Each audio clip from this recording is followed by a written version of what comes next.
Coming up on Transformers University, we'll wrap up the Ladybird Books universe and everything that goes with it right now on Transformers University.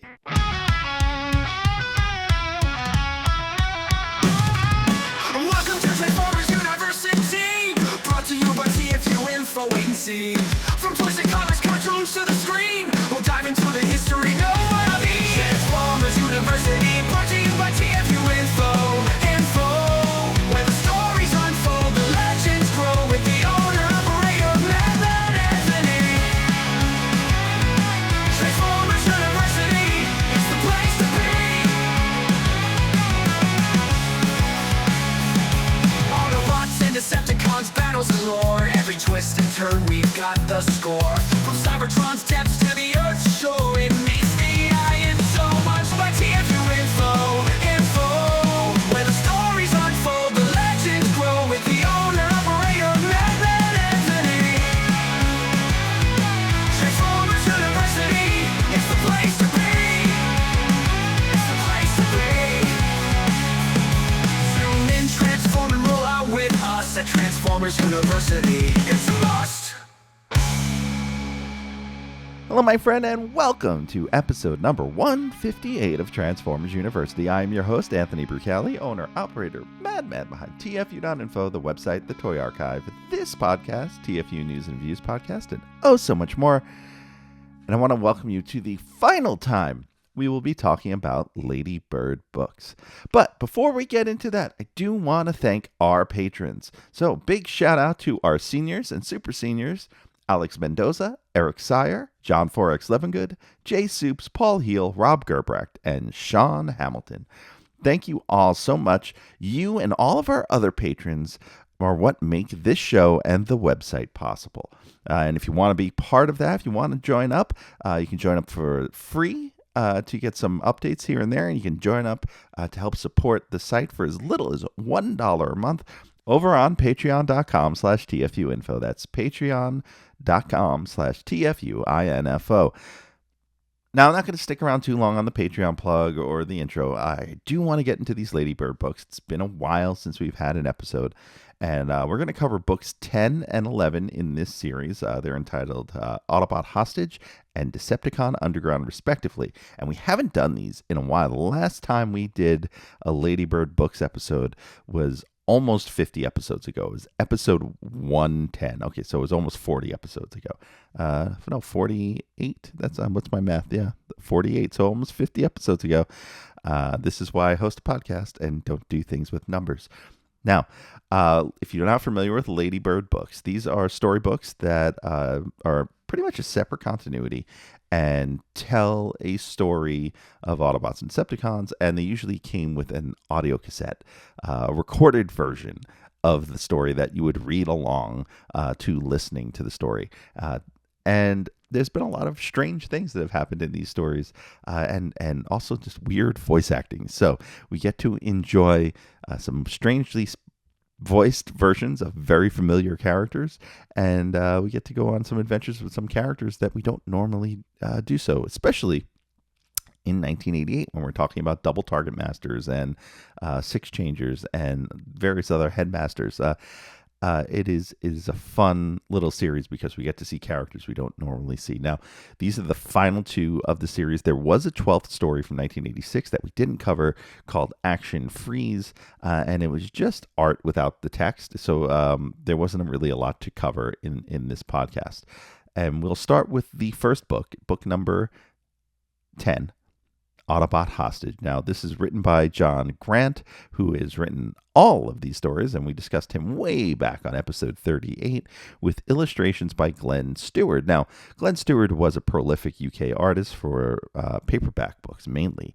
Most notably, a company called Pan Books, and apparently those are very collectible in some circles, and he was a repeated cover artist for what are essentially are like dime store paperback novels.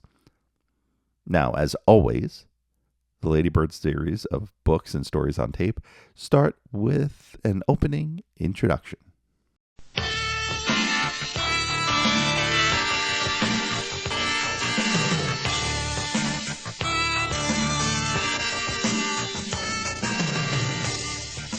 Once, long ago, a race of robot beings called Autobots were forced to wage war against their evil counterparts, the Decepticons, to bring peace back to their home planet Cybertron. When chance brought both sides to Earth, the war went on. Over many centuries, leaders have come and gone. Now the fight continues in a far-flung corner of the galaxy, on the planet Nebulan. Both Autobots and Decepticons have formed new alliances, each with a rival group of native Nebulans. The Decepticons are determined to destroy the Autobots and reign supreme. Will they succeed? The Transformers. Autobot Hostage.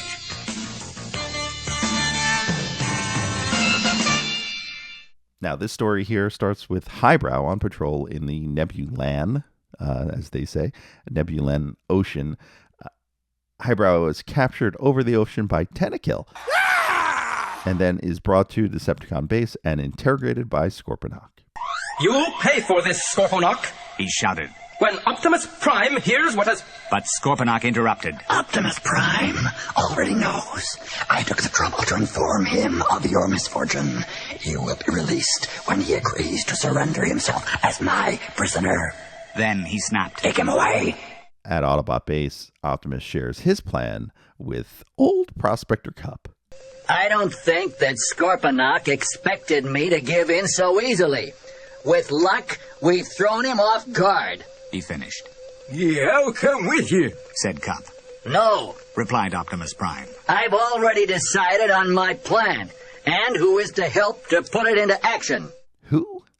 Hosehead and Fizzle, but the art shows Sizzle. We do have toys to sell. Optimus's surrender will serve as cover while Fizzle and Hosehead plan to break out Highbrow. Optimus tasks Fizzle with finding a route back with a very particular feature.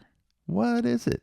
Optimus and team then set out in the morning. Optimus leaves with Fizzle and Hosehead in his trailer, and they are spotted from the air by Spinister. Optimus continues on the drive and under an overhang. This is the special feature that they wanted to find, because Fizzle and Hosehead roll off out of the trailer as Optimus drives off. He then gets captured by Dreadwind and Darkwing and gets taken to Scorponok and given a tour of the base. I'm sorry not to have quarters more suited to your rank. Said Scorponok. This will have to do for the moment. And he led Optimus Prime into a shallow cave in the mountainside. Then he turned to go. Don't you want to post guards over me? Asked Optimus Prime. You're not even locking me in. Scorponok laughed. Guard duty is very boring, He said. and you can leave the cave if you wish, but I wouldn't advise it. He touched a hidden control, and the shimmering blue light of a mega-voltage electrical field filled the cave mouth. Surprise, surprise, Scorponok has double-crossed Optimus. Overlooking the base, Fizzle and Hosehead see Highbrow standing, motionless. They try to contact him. Fizzle to Highbrow. Fizzle to Highbrow. Come in. Fizzle to Highbrow, Fizzle to Highbrow. We have some cookies. Fizzle to Highbrow, Fizzle to Highbrow. Wake up, buddy. The voicing here is just so bizarre. They send in Highbrow's Nebulan partner. You know him very well. Cambo. Yeah, like Rambo. Nope, Cambo. Also not to be confused with Crambo, the fake Rambo movie from the comic version of Big Broadcast 2006. So it turns out Cambo is probably an early working name for Lug, Hosehead's Nebulan partner. Now Cambo runs over to Highbrow, removes the immobilizing device from him, and then Highbrow grabs Cambo and runs. The Autobots find Optimus, and Hosehead knows how to free him. Hosehead sent a stream of water soaring across the intervening space and onto the rock above Optimus Prime's prison. The Autobots watched as the water ran down the rock and poured into the electrical field. For a moment, they thought that nothing was going to happen. Then, with an ear-splitting bang and a blinding flash, the field short-circuited. Rocks started falling from the cave as Optimus Prime groped his way through the smoke and dust to freedom. Groped his way to freedom? Yeah, that sounds like something a politician would do. The Autobots flee. The Decepticons chase. Fizzle stalls them with some flames. The Decepticons send in Cindersaur. Hosehead puts out the fire, and the Autobots escape. The end. See, this is an easy story. It's nice seeing the 88 characters get some time. It's kind of a low stakes kind of thing. It's interesting seeing the working name for Lug floating around here. And like most Ladybird books, it's pretty what I would call low impact. You could fit this in pretty much any timeline, and not really shake too much up. Now we got one more story to cover, and we'll do so right after this. Hey, want to help out this podcast or the website TFU.INFO? There's a number of ways you can do it. Let me tell you how. You can help us directly by joining our Patreon and enrolling as a student at Transformers University. There, you'll get early access to the podcast as well as exclusive behind-the-scenes peeks and perks for as little as $1 a month. Sign up is quick and easy. Just swing on by to www.patreon.com/TFUINFO. Another way you can help us is by using our Amazon link, www.tfu.info/Amazon. Type that into your browser whenever you want to shop at Amazon, and a portion of what you spend will be contributed back to us. It's that easy.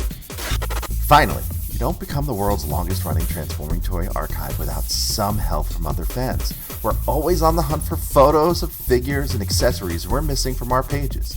If you'd like to contribute, go to tfu.info/help for a list of what we need, or send an email to info@tfu.info. tfu.info, the Alpha Trion and Omega Prime of transforming toys. Now, back to the show. Now, the next story we're going to talk about is called Decepticons Underground, with the same creative team, and we'll just get right to it. Optimus and Prospector Cup haven't seen a Decepticon on Nebulos in forever. Funny, he said. I thought I'd be glad things were so peaceful, but it feels strange. Strange indeed. So, what do you do when you don't see Decepticons around? You go organize a patrol and go and try to kill them while they're not doing anything, I guess. So Optimus organizes some patrols, and they all turn up with nothing. They have combed the desert and not found a thing. And so Optimus Prime looked again at the map. There was one area which none of the patrols had visited. No one looked there, He said. Why? Well, of course, Optimus, it's always the last place you look. It's the Nebulos Triangle. That's the name. Optimus sends Quick Switch, Quick Mix, and Scoop. No, that's not going to be confusing at all. Out on patrol. When they near the coordinates, strange things happen. Quick Mix's headlights go nuts. Scoop becomes homophobic. Why, power steering is acting queer. And they find a lake of mercury. Quick Switch changes to hovercraft mode and heads out to the center of the lake, where he is sucked into a whirlpool, and then falls into an underground cave, and much like Six Shot before him, He managed to transform, this time to his Puma mode. that's right, he's got a Puma mode. He lands, and he looks around. It's lucky that cats can't see in the dark. As opposed to what, Quick Switch? Lots of other animals can see in the dark. In fact, I can see in the dark. You should be able to see in the dark. But he was trapped. Fortunately, he has a drill tank mode, and this is the perfect time for a drill tank mode. And so he drills his way through and accidentally finds an entire Decepticon base full of Decepticons doing nothing but minding their own business. As he tries to make his way out, he knocks over a bunch of fuel canisters, alerting the Decepticons. He runs away, and the Decepticons chase him. He finds an exit, which leads him right outside to Quick Mix and Scoop. Scoop decides, let's fill this tunnel so they can't get out, and eventually buries the Decepticons behind it. Oh no, but that's not enough. Sure, the Decepticons could try to dig their way out, but Quick Mix decides to seal the tunnel with concrete. Slowly, the tunnel filled. Soon, the concrete was halfway up the pile of rocks. It ran into the spaces. It began to fill up the gaps. The rock barrier disappeared from sight. But Quick Mix went on pouring until a level mass of wet concrete stretched from the entrance to meet the roof a short way inside. Quick Switch touched the concrete with his foot. It was already almost hard. Yes, Quick Mix is a murderous monster. Now, being totally spent, Quick Mix needs his drum hosed out, and they do so, and then report back to Optimus. The end. Wow, that is quite the end to this story. As you can realize, this is also the last story in the universe. So, we've ended this universe with the Autobots essentially burying the remainder of the Decepticons alive and presumably killing them all. That's where this thing wraps up, and it's still kind of cool to see Quick Mix and Scoop and Quick Switch. Why you would put both quick guys in the same story is not the smartest writing decision, but I digress. It's still kind of neat to see them show up in something where they actually do something. And so that wraps up this story. Like I said, these stories are low impact and a lot of fun. I definitely recommend checking out, searching around online. I believe a lot of these appear on YouTube, where you can find the pages of the book synced by video to the audio. Now, that does it for this episode, but what about the next one? I'll tell you about it right after this. Thanks for listening to the show. Stick around to hear what's coming up next episode, but first, I want to fill you in on a few ways you can stay in touch with the show. Want to be on the show? Leave us a voicemail at 702-763-4838. That's 702-POD-4TFU. Or send an email to info@TFU.info. Be sure to catch us on Twitter at TFU_info and on Facebook and Instagram under the username TFU.INFO, all one word. Also, please subscribe to our YouTube channel, youtube.com/TFU.INFO, where we post all of our podcasts plus special video segments, reviews, and live coverage of Transformers-related events such as New York Toy Fair and New York Comic-Con. I hope you enjoyed this episode. Please visit us at www.tfu.info, the world's longest-running transforming toy archive. All right, and that will wrap up another episode of Transformers University. Of course, you want to know what's coming up. You probably could have guessed it. We're going to head back to Japan. And do some more Master Force, but we're going to do something a little different this time. Usually we do 3 Master Force episodes. This time we're going to do 4 Master Force episodes because, well, math. I couldn't do them in multiples of 3 without doing one episode that had 4, and this was one of the more logical places to do 4 episodes. So in episode 159, we will cover 4 more episodes of Transformers Master Force, the animated series from Japan in 1988. I really do hope you come along and join me for the next one. I hope you've enjoyed this episode. And of course, if you want to catch up with me, I'm on Blue Sky, bsky.social, TFU.INFO, all one word, is the best way to catch up with me there. I post pictures of my collection. I talk about Transformers current news, most recently San Diego Comic-Con reveals. And yeah, it's just a good time for all. So bsky.social, TFU.INFO, all one word. And of course, if you'd like to join the Patreon, patreon.com/TFU.INFO. And of course, the website, www.tfu.info. Once again, I am your host, Anthony Brucali, owner, operator, madman behind TFU.info. Until next time, see ya. Transformers University, brought to you by TFU.INFO. Where the stories unfold, the legends grow with the owner, operator, madman, Anthony Brucali. It's the place to be. It's the place to be. Tune in, transform and roll out with us at Transformers University.